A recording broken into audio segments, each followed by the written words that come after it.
Alright, so magandang araw po sa bawat isa sa atin. Dito po tayo sa ating Bible Knowledge of the Day, Proverbs chapter 4, verse 1 and 2. Hear ye, children, the instruction of a father, and attend to no understanding, for I give you good doctrine, forsake ye not my law.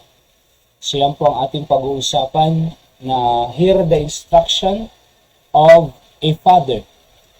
So, hear the instruction of a father. So, alam po natin na instruction po ay mga information or pamamaraan ng buhay upang sa ganun ay maging maayos ang buhay ng kanyang mga anak.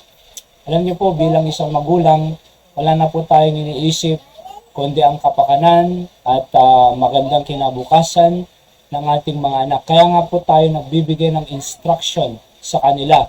What to do and not what to do and not want to do. Ano ho? Kung anong kinakailangan gawin nila at hindi nila kinakailangan gawin.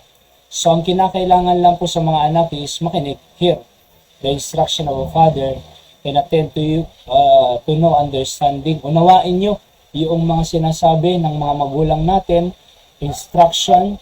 Bakit? Kasi sabi dito sa verse 2, for I give you good doctrine. Bibigyan po nila tayo ng good doctrine mula sa salita ng Diyos. Doktrina na ikakaayos natin. Doktrina, yung doctrine po is means set of teaching.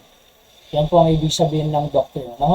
Bibigyan po nila tayo ng good doctrine, set of teaching, kaya wag po natin iiwanan yung mga law na yan.